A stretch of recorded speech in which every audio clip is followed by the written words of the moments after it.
I know there's been, several people that have mentioned to Mom, and this is fine. We want you guys to give us feedback, and so, but if you give us feedback, we're gonna give you feedback. I'm gonna give you feedback on why.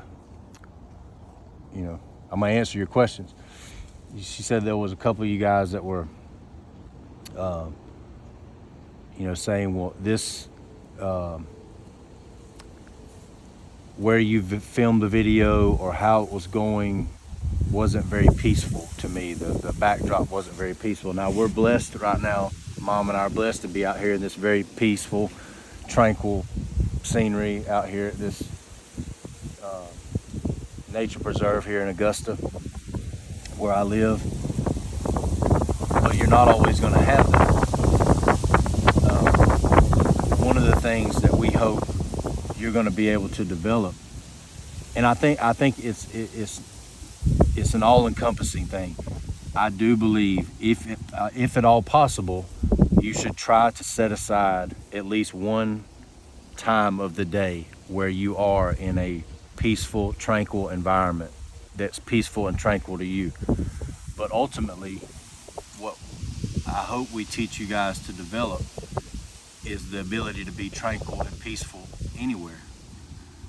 Because, tell me if I'm wrong, but for me, and I know for Mom or anyone that struggles with using food as a means to find peace or a temporary peace, those times where you're going to be threatened with that desire to use it in that way versus it being fuel and versus it being, you're health conscious about it, is going to happen somewhere where it's not necessarily peaceful or tranquil.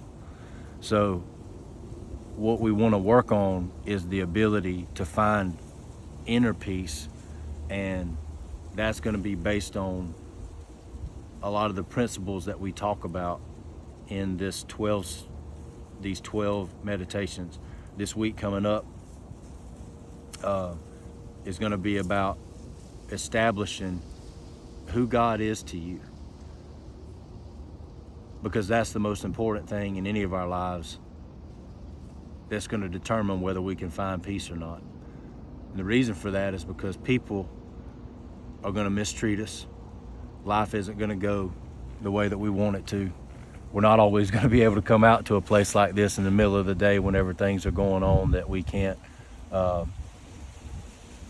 control.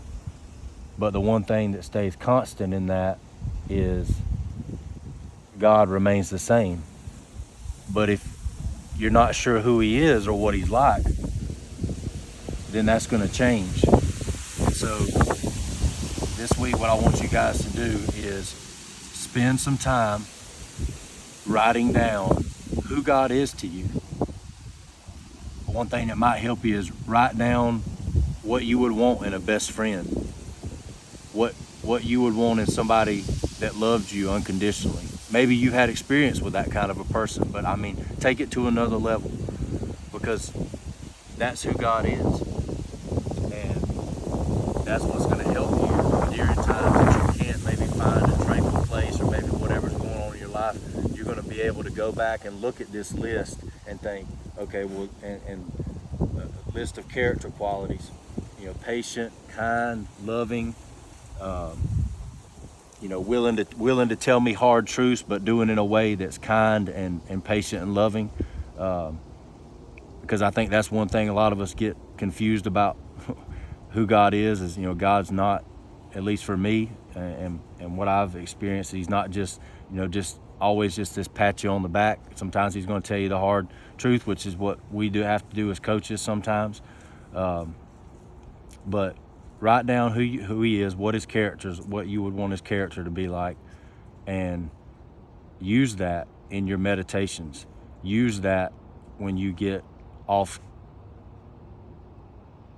in your emotions, when your emotions try to control you, or your feelings try to control you, and you're wanting to go to that food or not do your workout or whatever it is. When you're about to make a decision, based on your emotions, go back to that list and say, well, if this is who God is, then no matter what I'm going through, I'm going to be okay. and I don't have to make a decision that's going to make my life worse. And I know that eating this and continuing to be unhealthy with the choices that I make and what I eat and what I put in my body is not going to make me okay. So I hope you guys can use that. And yeah, just this week, write down what you would want in a best friend, and maybe it'll help you, remind you. Even I know a lot of you guys are believers, but it'll help remind you who God is and why you can count on him no matter what else is going on. So